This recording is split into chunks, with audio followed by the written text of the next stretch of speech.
Circle time with Erika. Hey everyone, welcome to our very first edition of Circle Time with Erika, because sitting on the floor is way more fun. Like imagine I'm in your living room and we're just like sitting on the floor together and we're chatting and it's casual and it's fun. We're gonna do something a little different this fall. I was asking for feedback and learning how all of your families were interacting with stuff during this COVID season. And it turns out that everyone is watching stuff together with their family on Sunday mornings, which I love. So instead of doing a whole service, I'm just gonna film a quick video every week with kind of this follow-up piece for what did you just hear in adult services and how does that connect with your life. And so you just heard Jeff preach an awesome sermon, helping to just frame for all of us some of where we're going as a church. And hopefully that conversation excited you. It excited me. But I also know that oftentimes people will say things like, someday you can be part of this, but not right now. That's not the case at all. For student ministry, you are just as much a part of making Rainier View a church that people can get to know Jesus in as much as any adult or someone who's more adult than myself probably. But you have just as an important part to play in that. I want you to be involved in it. I want you to be invested in it. You also heard Jeff talk a lot about politics and division. And honestly, if I were you right now, I would be looking at the adults and being like, get it together.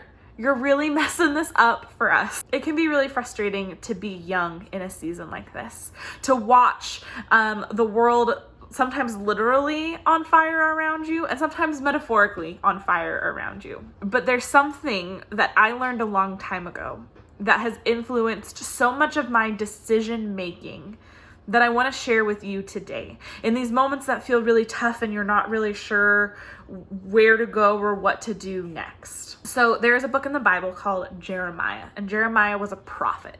And so he's talking to Israel about how to live and what to do. And one of the things that happens is Israel goes into exile. They are sent to a land that they don't know. It's not their place. It's not their home. And it's really interesting. So a lot of times people will quote Jeremiah 29:11, and this is what it reads. It says, "For I know the plans I have for you, declares the Lord, plans to prosper you and not to harm you, plans to give you hope and a future." So this is written to a people in exile. And people will quote this like happy graduation. It's not accurate. That's not what this verse was meant for. But I want us to back up a little ways in Jeremiah chapter 29, verse 7. And this is what it reads. "Also, seek the peace and prosperity of the city to which I have carried you into exile. Pray to the Lord for it, because if it prospers, you too will prosper."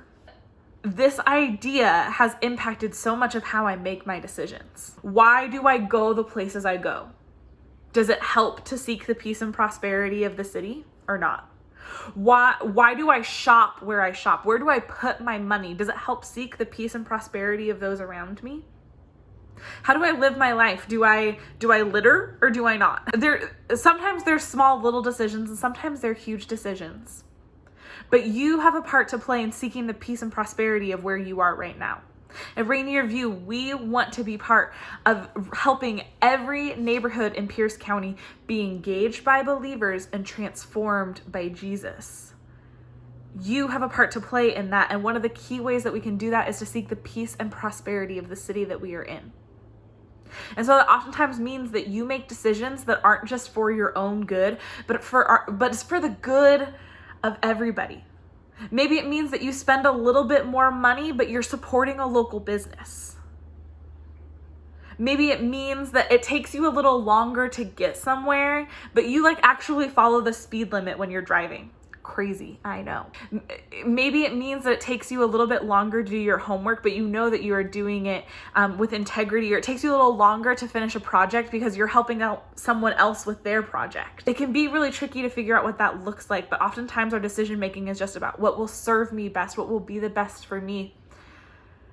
But we are called time and time again to love our neighbors really well, to seek the peace and prosperity of the city that we are in. So that's my challenge for you this week, is to find ways to seek the peace and prosperity of your home, of your neighborhood, of your online school, whatever that looks like. You have a role to play in it. Have a good week.